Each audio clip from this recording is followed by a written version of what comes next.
G'day and welcome to the Grow a Small Business Podcast. I'm your host, Troy Truen. Each week, we speak with an owner who has grown a business with 5 to 30 team members to something bigger. Diving into their numbers and unearthing the pain they've experienced, we explore what they did to overcome each barrier and what they would do differently from day one. Let's get into it. Welcome everyone. Today I'm interviewing Ben Jones from Titan Marketer based in Perth, Australia. Thanks for your time today, Ben. Yeah, thanks, Troy, for having me on. Really appreciate it. Thank you, everyone, for listening. I appreciate your time as well, and hopefully we can deliver you guys some awesome value. Let's start with how we know each other. You emailed me a few months ago to come on the cast. Computer says no, because at the moment we're trying to get the balance back to 50-50 male-female, and you kindly then suggested Sherry, your wife, come on the cast, who we had on episode 498 a few weeks ago, which was a really interesting cast about youth in business, one of the businesses you and Sherry currently have at the moment. Yeah, thanks, Troy. And yeah, it was great having Sherry on. It's good to get her on some podcasts and get her out of her comfort zone, which is kind of great. And yeah, look, really appreciate your podcast and the listeners. And yeah, hopefully she did a good job and you guys had a good time. So we'll tell our audience a bit about your business, what it does and how it makes money. Look, so I have a couple of different businesses at the moment. I have a business called Titan Marketer. We help businesses grow and scale with YouTube advertising. We've generated millions of dollars in sales across a very wide range of industry, growing businesses with YouTube ads, which is kind of cool. I also have Youth in Business, which you mentioned with Sherry just before. We help kids start businesses within a week. We've had kids literally buy houses before they're 18 and write books, how I made more money than my principal before I left school. And my third business is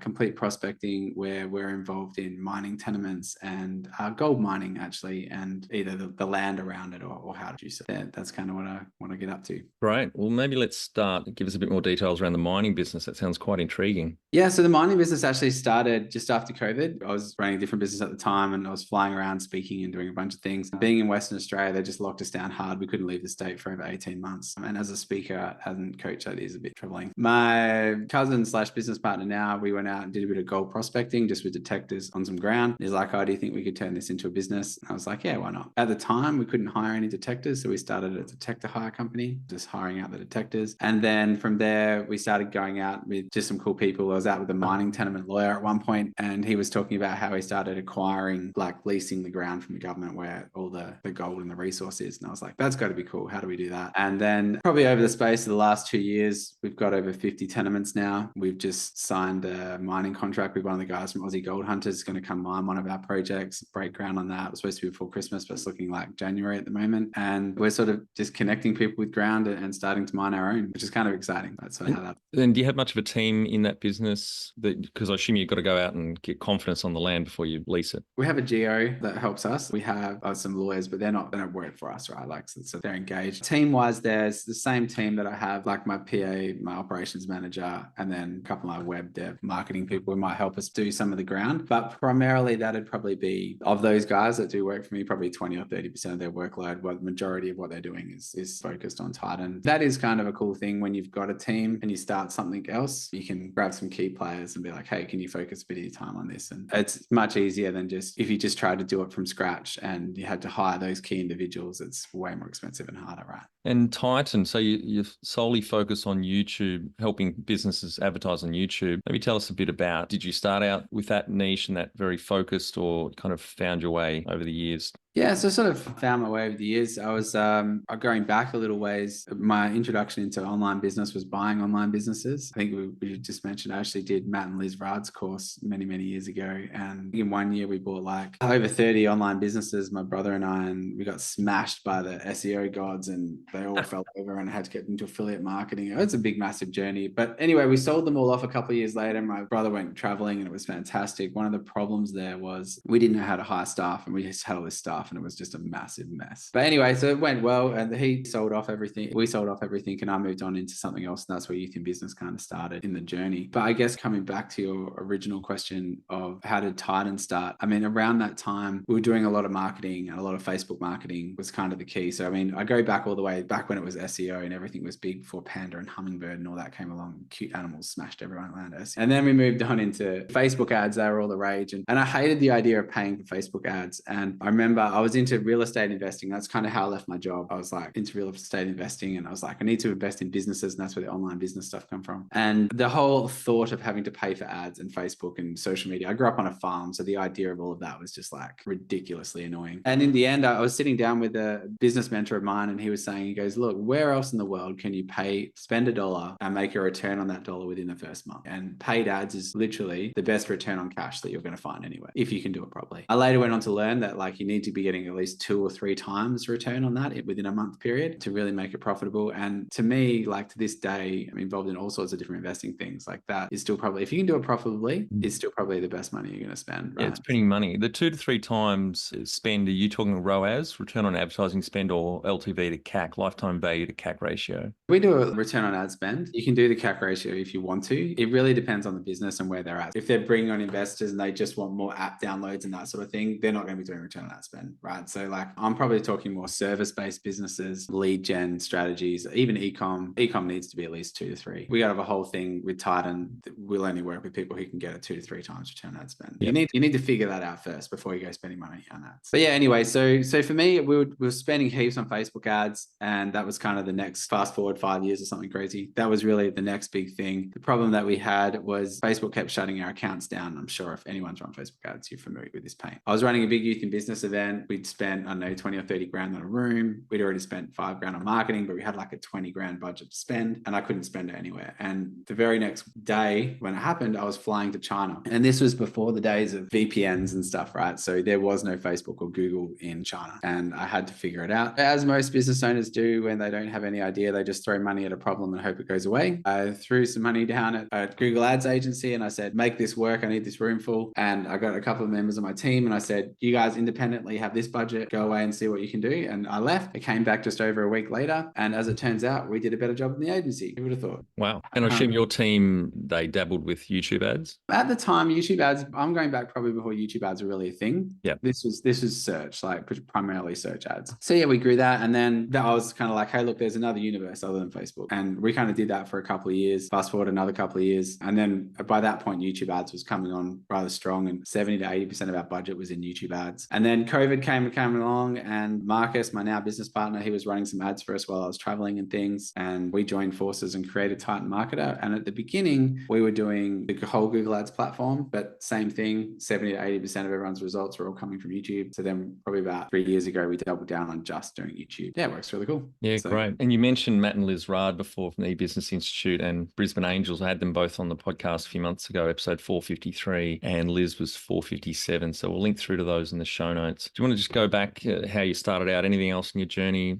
Maybe let the audience know if you went to uni, corporate job, hated your manager, decided. Yeah. What helped you decide to get into business? I think it's one of those things. I was like a business owner trapped in an employment rat race schedule, right? My dad, awesome guy. We grew up on a farm. Nothing was free was one of the big lessons that we were taught. And you weren't allowed to leave home until you had either a job or you were going to uni, right? And like an apprenticeship, like something that was leading somewhere. You couldn't just go work at Macca's or whatever. For me in school, not so great. By the end of year 11, I decided it wasn't for me. Went and got an apprenticeship as an electrician. I spent probably 15 years of my life doing that and flying in and out, doing oil and gas, doing all sorts of different stuff. The problem was I'd sort of reached an apex there, and it's not what I wanted to do for the rest of my life. And swapping hours for dollars was just killing me. I got into real estate investing. I think that's where a lot of people start, is they're like, hey, look, you can lead the rat race for real estate investing, right? And we did a bunch of different real estate deals, which are really cool. But the problem was, like, even after I think we did 10 different titles or 12 titles or something, even at the end of that journey, I still needed a job to pay for the serviceability, or I needed business partners to come in and do the finance side. And that was the time where my brother was like, hey, we need to buy businesses. And at that time, I mean, I'm probably going back, I don't know, 2009, 2010, somewhere in there. And at the time I was like, okay, if we're going to buy businesses, and he was like, let's buy online businesses. And I was like, oh, that sucks as an idea. And then we met, we heard of Matt and Liz Rard. We flew over from Perth they had an event on the Gold Coast and Brisbane, I think it might've been. Yeah, we signed up with them for a 12-month period. And yeah, in 1 year, we bought like over 30 different businesses. And that was really the start to my online journey. And I mean, they're really cool humans. If you're looking at, they're probably probably do something a little bit different these days, but they were kind of my introduction to the online marketing space. That's a bit of background on how that happened. But I think really, like, even as a young person, I used to go out from home on the school holidays. I'd come up to my grandma's house, I'd knock on doors and I'd paint numbers on people's curbs and make enough sales to give me the money over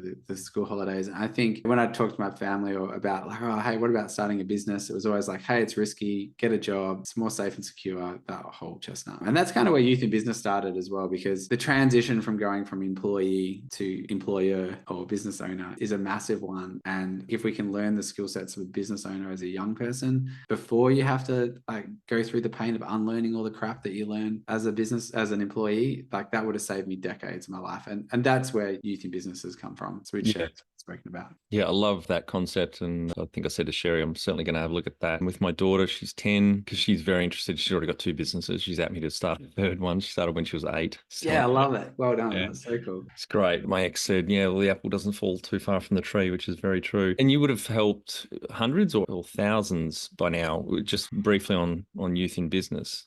Easily thousands, easily. Wow. We have a thing where like kids make sales in the first month or first week really, and easily thousands. We're doing rooms to sort of 700-800 people, and most of those will go out and start a business of some description in Australia, in the UK, most capital cities. Easily thousands and thousands of kids. So that's great. All right, back on to Titan. So what year did you start the business and how old were you? Probably 5 years, 4 years. Let's say 4 years old now. It would have been like 2019. When was COVID? That was early 2020. 2020. So about a year before that, 2019, like officially started. And I would have been, so I'm 41 now. So what's that? 37 or something like that. And do you have some key numbers you can share to illustrate the growth of the business over those 4 and a bit years? Yeah. So in the first year, we did over 6 figures, which is kind of cool from concept. And that was just like Marcus and myself. And we were doing primarily virtual events, and Marcus wanted to start an agency, which I was like not such a fan of. But yeah, we did it. And and you only paid us if you got a result. And that literally just blew up the business really, really quickly once we implemented that. But yeah, the business has grown double year on year every year since then. And pretty much every business I have, that's a benchmark that I hit. I want to hit is like, how do you grow year on year, like double? Usually the biggest obstacle to that is like teams and systems and things, which took me probably, if I went back in my earlier journey, it took me a long time to figure that out. So I mean, yeah, we're doing pretty well. We've had plus 6-figure months that we roll through. Yes, I mean, the business is going well now, which is really cool. What we do a little bit of agency these days, but most of it is consulting, just taking people from here to here, which is kind of fun. So it was you and Marcus that started. How many full-time equivalents would you have in the business now? Full time, so like full 40-hour weeks, I'd probably say somewhere in the range of like 8 or 9 or something like that. And then we have like part-time people who will do maybe half a week or a day or two. It's like specialist roles. So like depending on what's going on, they can come in full time or not. So 12 or 13, if you added all them up, an average. I think we're at like somewhere between 16 and 19 or something. But yeah, definitely, I'd say around just under the 10, like full time.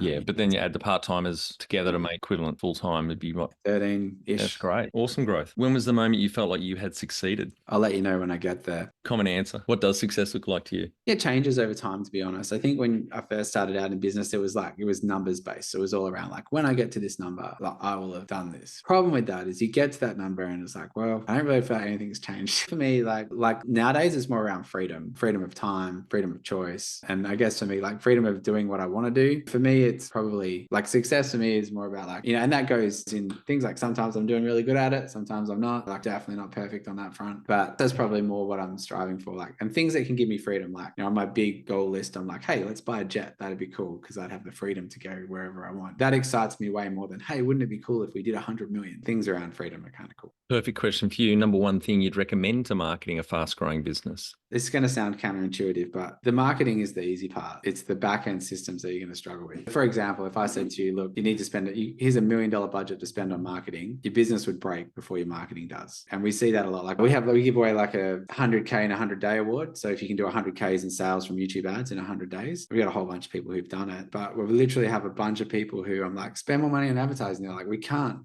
fulfill on it. We don't have enough staff or resources or systems to deal with that. We're really happy at 20K a month, 30K months or whatever. I'm like, the next step for you guys is figuring that part out. We have a lot of that. In terms of marketing, like that's one problem is scale. I think the other one is a lot of people just throw money at marketing, not knowing where it's going. Like measure it and know that you should be getting at least a 3 times return on ad spend. Like for every dollar you spend, you should be getting 3. I mean, if you don't know how to do that, go figure that out. Like that is your number one, particularly with paid outreach marketing. And we're not talking branding marketing or exposure or any of that. Like we're talking like direct marketing. And if you or your agency or someone can't figure that out, you need to like, if they can't tell you that that's happening, you need to either fire them, find someone else, figure it out. But they're your minimums. Totally. And for your own marketing, do you have any, I know you don't use Net Promoter Score, but do you have another measurement for customer satisfaction or loyalty? Yeah, we go back and usually because we're in small coaching and consulting, people, when they refer, particularly clients, I'll be like, hey, look, here's Jane. She's a friend of mine, blah, blah, blah. We find on average, I actually sat down and worked this out the other day. We're at 37% referral rate. Wow. That's pretty good. I mean, we actually didn't run, we did a bit of book call marketing, but we didn't run any events from like March through to September just because a lot of our stuff is referral based. And we just, it's capacity. We don't want to be everything to everyone, right? But for a few select people, we'll work with them. I'd say, look, at least a third. And that's the metric I try and gauge. And this comes back to doubling your business year on year. For example, if you can get a client for X amount of dollars, but then they get you another 2 clients, your lifetime value increases massively, right? Absolutely. So we aim for a third. A third is the benchmark at the end of the year. That's what I just did the other day. We want to go through all our clients we got that year. Of those people, how many people referred to another client? And because we're high ticket, it's very easy to measure. And as long as we're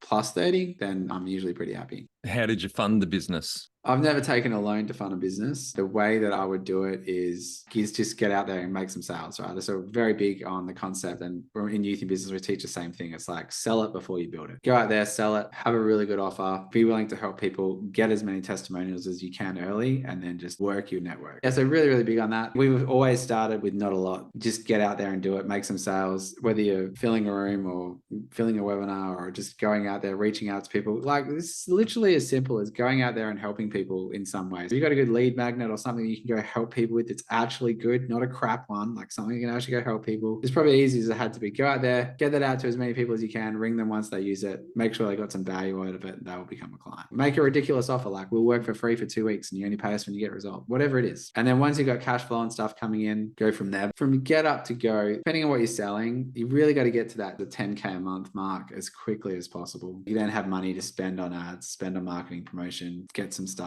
and grow from there. Before that is death. Like this is a hard road if you're not there. It sounds like a pretty irresistible offer that worked for 2 weeks for free and etc. I'm assuming you've read Alex Hormozi's books, $100 million offers and $100 million leads. Yeah, great. Awesome guy, man. Like can't recommend that guy highly enough. Yeah. He's awesome. But it's the same principles. It's the same things. I mean, like with youth in business, it was like, hey, kids could make sales in 7 days. Free event. Like total no brainer, right? Mm-hmm. Like what is your core offer at the front? That's really cool. I mean, we're literally just come up with another one for Titan that we're going to launch in the next year, which is how to ethically steal your competitors' traffic without going to jail.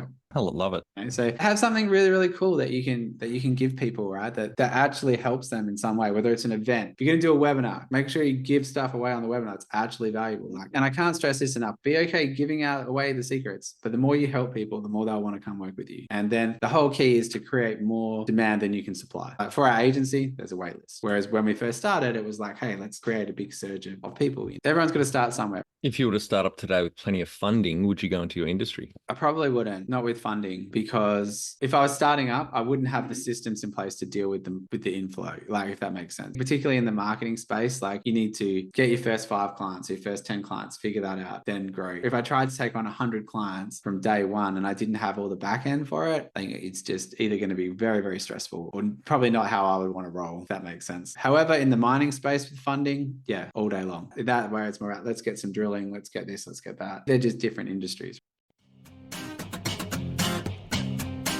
Are you a small business owner who is ready to take your professional growth to the next level? Sign up to the Grow a Small Business Weekly newsletter. This is your go-to email every Friday and will take about 2 minutes to read. Join the Grow a Small Business community who, like you, are investing in their professional development. Each week, we curate valuable resources, whether it's expert advice, books, podcasts, industry insights, or actionable strategies. We've got you covered. Leave your email at growasmallbusiness.com/weekly. Can you outline the most stressful point in your small business growth journey so our audience can learn from it? Yeah, probably do two if that's okay. One was we just bought out Youth in Business from Andrew and Dale Grant, great humans if you ever get the chance to come across them. And we started Youth in Business together and we ended up buying them out and taking on the whole thing. And so we sort of done that and we were sort of just in the crossroads of like, what do we do next? And I took some other business partners on who were remain nameless, unless you know my personal story. We took some other business partners on and we went to start a business. We were going to run an event with them and we'd already filled it. We'd done a whole bunch of stuff. At the same time, my wife was pregnant with our fourth child. And long story short, she ended up in hospital and wasn't allowed to move for like a month. And the baby was coming early and there was specialist doctors and all this stress. And around the same time, the business partners who said they were going to do this event pulled out, said, oh no, we're now traveling overseas. We can't do all this stuff that we said we were going to do. It's like, oh crap. I didn't have a lot of cash at that point because I just outlined a lot of cash. A lot of my investments weren't liquid. I couldn't get cash in. And I had this big event that was filled like 100, 200 people, no speaker on the topic. And I was like, oh crap, what am I going to do? This is like 2 weeks before the event. And then we found another speaker. We ran the event, did really, really well. Had a multiple six-figure weekend. And then literally 2 weeks later, the new guys that come in said, we want to take the whole business and basically like went to town on us, which was sucked. And at the same time, my daughter was born. She was in the ICU and I was getting like 4 hours sleep for like weeks on end, just trying to sort this whole mess out. I learned a lot of cool things from that. People don't always say they're going to do what they're going to do. And even though you might have the best intentions at heart, people will get greedy when money starts to come in. So like the more money that starts to come in, people will change, particularly business partners. And I've had multiple business partners, probably north of 10 now in different spaces and different things. And I guess for me, like value alignment is really key there. That was really stressful. Like wasn't going to take me to the wall or anything, but like, I was sleeping 4 hours. I had 3 other kids who were at home, plus like business drama and potential lawsuits and all sorts of stuff going on. It didn't end up going that way. We just paid them out and made them go away. But financially it was hard and it was quite stressful just from a family life. That would have been pretty shitty. Yeah, that one sucked pretty hard. And then the other one would be during COVID, I had a business where we were teaching people how to sell from stage and run events, which is really cool. And pretty much everyone who did that had a 6-figure weekend. It was really cool. And we were sort of traveling around Australia running events and teaching coaches how to sell high ticket. We did some events in the US and then COVID come along. At the same time, we were running Youth in Business. I think we had 60 or 70 people booked in to go to China and we'd already paid for all the staff and all the bits. And we'd already prepaid for event venues for the next year. And I think we dropped over 100K on marketing for some events and things. And COVID came along and all that stopped. The business stopped in terms of what we were doing for coaching for experts. We had to close that down just because teaching people how to speak on stages during COVID just wasn't going to happen. And just in revenue, we lost like well over $1 million in that business. That was just gone overnight. And then on the back side of that, in terms of cash, like physical personal cash, like easily $500,000 gone in refunds to stuff at China and marketing events, stuff like that. That was hard. I was just like, and like no fault of my own, like in terms of like business planning, that was just a rough period. Black swan event. Yeah, it took, and I know other businesses had it harder over COVID, right? But it probably took, that's where Titan really started to pick up because I focused more on that. We wound back Youth in Business so Sherry could spend more time with the kids. And that's where the complete prospect of the mining stuff started. I had 2 years to just focus on that business and couldn't fly or travel or anything. And now that's a whole thing, which is really cool. So I guess you have to pivot and move sometimes, but that was pretty rough as well. What area in business do you feel you've had to work on the most to add the greatest value? Probably leadership. To add the most value, like within my team and my humans, probably like being a better leader. And I'm definitely not the most perfect human at that yet. But that was something I had to really learn, like how to manage people properly and how to deal with that. And probably other than that is really measuring client success is probably the other one. If you've got a good product, you've got a good team, life is easier. If you don't have a good team, but have a good product, life is hard. And the reverse is also true. What have you enjoyed the least about managing fast growth? Doing it badly. Yeah, so I think like when we first started, going back to when we had like 30 online businesses or something, we would just shotgun hire. We need a web designer. We need this person. We need this person. We need this. And we had 10 plus people or something stupid. The problem with that was like we had no system to manage 10 people, like minimum. It was just this. It was honestly like herding cats. It was like this problem, that problem. It was like just walking around with a fire extinguisher, just hating life basically. And then it scared me pretty much. And my business has stayed a bit smaller for a while because I didn't want to go more than 3 or 4 people because I just couldn't handle it. And I wasn't the right person to manage lots of people. I was big picture, like, let's go this direction. Why haven't you done it? Like, why is this difficult? Like I wasn't good at that. Basically, after a long time, I was sitting down with another one of my business partners in a different business. And he was like, look, you're going to have to get a team. You're going to have to learn how to grow at some point. He goes, you're just playing small and you're being ridiculous. And sometimes you need that conversation to sort yourself out. And then what I did is I actually went to a scaling retreat. It was actually done by Penn June. He had one in Bali, I think, coming up probably about 6 years ago. And we actually went to that. It was basically, how do you grow a team overseas or at home? And how do you do it properly? How do you put the systems in place? I think it cost me, I don't know, it was $5,000 or something. Anyway, whatever it was. But really good. I sat down with his partner in crime. Yeah, really, really cool lady. And she was like, look, you need an operations manager. You are useless at doing that. You're the wrong personality type. It's not going to work. You need to have a proper operations manager. And if you had one of those, your life would be easier. And that was my big key takeaway. I went away from that probably for another year and sort of mulled on it. And I was like, right, I need to do this. But I went to hire an operations manager. But what I did is I probably spent 3 months finding that person. And we ended up finding an operations manager who had managed a team up to 50 people who had worked with names like Grant Cardone, like really big marketing names. So I took him on, and man, my life has been heaps better ever since. I mean, these days, the way I deal with my staff is pretty much like a 15, maybe half an hour call on what projects, what's going on with everything in the morning. And then that's my big picture thing. And then he goes out and manages absolutely everything in terms of what's going on with the staff, all of that. And we have systems and processes in place for just about everything now. Having the structure and having someone who knows what the structure should be, that was probably in terms of like how I did that right going forward, that was a massive game changer for me. What do you love most about growing a small business? That's the challenge of it, right? I think all entrepreneurs are up for the challenge. That's like, if you sat them all in a room and be like, you guys can't do this, the entrepreneurs in the room be like the ones like, yes, we can. What are you talking about? And even though we might not be able to do it, we think we can. And I don't know if it's a weakness or a strength, but for me, it's the challenge of it. Doing business in an area and watching it grow in an area that you enjoy, that you can spend time in, makes a massive difference. So like for me, I really enjoy marketing, watching businesses grow. Youth in business, tight marketer for me, perfect fit. And then obviously the mining thing's really cool because I like the investing side. I like gold. So that all goes together really nicely. Doing something that you enjoy, that you can help grow. I mean, you don't have to love it. I mean, you don't have to find your passion or anything, but you have to at least like what you do. What has been the biggest mindset shift for you in your small business growth journey? It's probably two. Like one would be very much, no one does it as good as me. Disease. You need to get rid of that. Like that's ridiculous. And here's the thing. People are smarter than you, right? Like don't hire people smarter than you and you'll be surprised at how dumb you really are. No one does it as good as me. That was a big one. Having a team is hard. That was another one. It doesn't have to be. It's a choice. And probably the third one is like, I was very much like, now this might go against some other people's thoughts and beliefs, but some deals done on a handshake are okay. And it's more about the people than it is the agreement.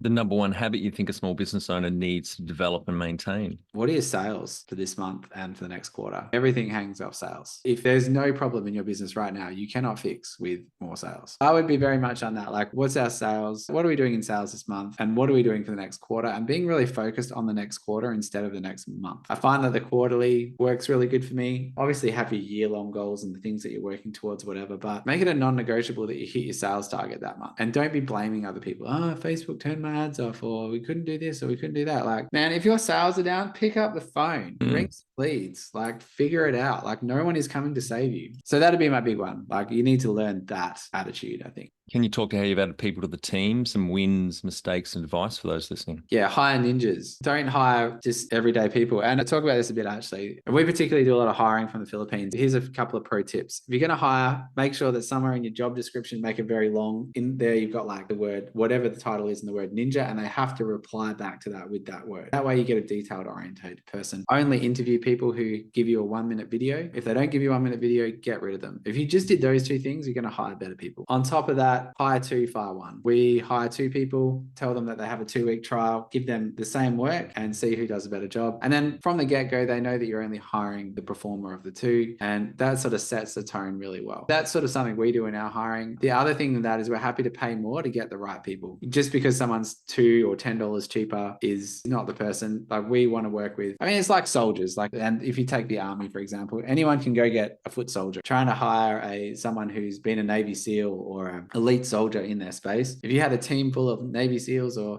SAS, your world will work heaps better. And I find if we hire those people, they don't need as much follow-up. They don't need as much cuddling. They can just go out and execute. And that was a big changer for us when we moved from just hiring to only hiring ninjas. Some really good tips in there, Ben. Thank you. That's all right. What are some of the things you recommend to building a sustainable and kick-ass culture to help with the growth? That's actually something I'm probably not as strong on. We're very big on performance, like performance-based this, then that. We've got that sort of culture. I haven't done this yet, but we are looking at doing like retreats for our staff and getting all together and creating the culture and all of that. We haven't done that at this stage. I can't say that like, hey, we have an awesome team culture or this or that or whatever. But what we do have is like everyone's very efficient at what they do and people stay with us a very, very long time. Like all our staff we retain, like some of our staff have been with us like 5-7 years or more. If you look after people, like you look after people financially and you're not overloading them, like you set clear expectations and you have that going on, people will stay with you. And they can see that the company is growing, then I find that helps too. I'm not the culture leader in that. I know a lot of people talk about it and whatever, but we just keep it really simple. Look after your people, treat them well and pay them a little bit more if you have to and make sure everyone's doing a good job. And people will stay on a winning team if it's a winning team. Tell our audience how you've handled balance. You've got 4 kids and 3 businesses. How the fuck do you make it all fit? Look, better than I used to, basically. So like sometimes I don't. Like sometimes it's just an epic mess. Like show me a business owner that's doing multiple 7 figures or 7 figures or more that doesn't have a messy month every now and then. Like I'm yet to meet one. I know a lot of people will come on and be like, oh, I have this perfect work-life balance and I smoke my vape on my beanbag in my room every morning and listen to meditation. Like I'm not that human. I think at the end of the day, the one thing I do, and someone told me this may have come from Brendan Burchard, but I'm not sure if it did or not, is every single week I have like 4 pillars that I stick to: physical, emotional, spiritual, and mental pillars. And I give myself a rating, like percentage out of 100, and I write it in there every Sunday. I spend 5 minutes doing that, and I have a look at like, where am I off whack? What's not right? That little exercise alone has really helped me nail that in, because I might be like, emotionally, I'm off. Well, why is that? Because one of my kids is playing up, and I need to fix this. Mentally, I'm not quite where I need to be to execute this next business strategy. What do I need to do there? And if you can regulate yourself first, and you're okay, your world around you will be better. If you're stressed out and not really there for those who need you in the moments they need you and stuff like that, you're going to have massive problems. And look, I'm guilty of making all the mistakes that any startup business owner would make. But I think if you're taking that every month and you've got your values lined up, like what comes first? Well, for me, it's probably like my wife, then my kids, spirituality, health. That one moves up and down the value scale. But if you actually did a value scale, you'll probably find that business is further down the scale than you would think. You need to put it in that order. I guess that's how I try and do it. I'm not perfect at it, but I'm certainly a lot better than I was, say, 5 or 10 years ago. And I have a really good relationship with my kids and wife and friends, and I have a bunch of hobbies. Right. You got to kind of balance it out, right? How much professional development have you invested in yourself? Hundreds of thousands. The money that you can spend on yourself is the best money that you'll spend. So if you're looking at someone, and here's the thing on that, find someone who has the result that you want. Okay. I can't stress this enough. And I've spent tens of thousands of dollars on stuff that has been crap, and it's going to happen to you. You will buy crap stuff. But what I've found though is if you can invest in people that have the result you want. So let's say there's a relationship coach. Well, if they've been divorced or they don't have a good relationship, they're probably not, even if their stuff's amazing, they're probably not the human you want to go talk to. Find someone who has the result that you want and then pay them or get them to show you how they did it. And in whatever space it is, happiness, wealth, marketing, life, whatever, they have to have the result themselves. Yeah, well, that ties into the next question. You see, it sounds like you have had mentors or coaches along the way. Yeah, plenty. Mentor coaches, mentor business partners as well. That's been really instrumental. Be okay. Like experience is expensive. I'll just say it that way. Like if you want to go out and get experience yourself, it'll take you a long time and it will be really expensive and you will hate it. Or you can pay someone who's already walked that glass road and pay them to show you how to do it and shortcut your success. I can't stress that enough. It's actually every year, my wife and I sit down and be like, what do we want to buy next year in terms of personal development, business development, growth? I'm yet to meet someone who's done really well that doesn't do that. Do you have a board of directors or advisors? No. I mean, I'm a director of everything. My business partner is also directors.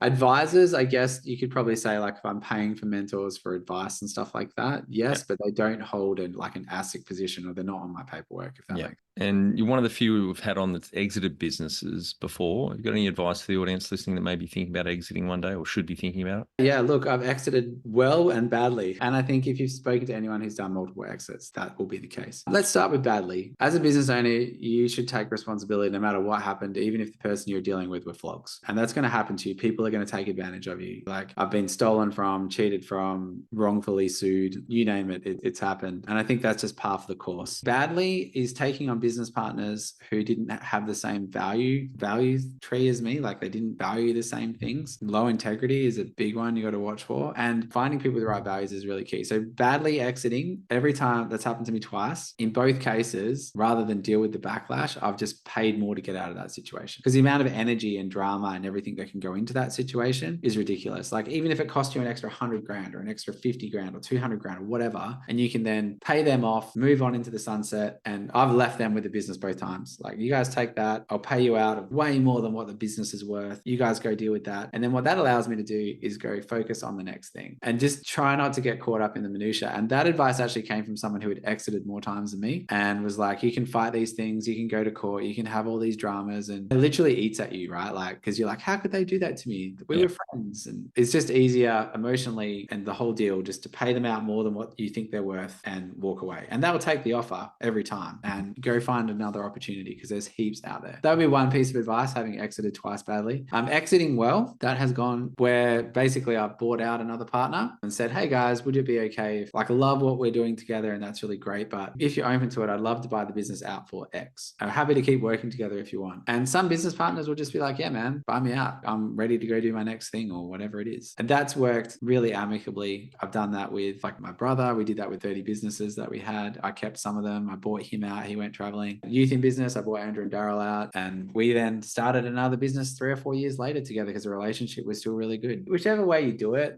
if you can keep the relationship, that's the key. Yeah, it has to make sense for everyone. All right, Ben, we're on to our final 5 questions. What do you think is the hardest thing in growing a small business? Is that the dollar stops with you or the buck stops with you. And I think ownership is a big one. A lot of the times when we first get started, you want to blame other things around you or other situations or whatever. What you want to be is like, whatever went wrong is your fault. You are the leader in this situation, own it and figure it out. And I think being okay to fail there is a big one. I think a lot of business owners are like, for me personally, this is my personal journey. You're taught in school, failure is bad, but owning your fails and failing forward is you have to learn how to do that and be okay with it. Yeah, I sucked at that. Okay, cool. How do we fix it? And don't do it again. That's a big one. Taking the ownerships that's required there can be quite huge. And even if it's not your fault, if somebody else or a staff member or whatever, and not getting angry at stuff, like no one wakes up in the morning and goes, I'm going to intentionally stuff this up today. That was a mistake. How do we fix it is the answer. And how do we not do it again? Favorite business book which has helped you the most? I'm going to go with Atlas Shrugged, just because mindset wise for me, when I was transitioning into business, that was a big one. I had to sort of understand the world a bit more from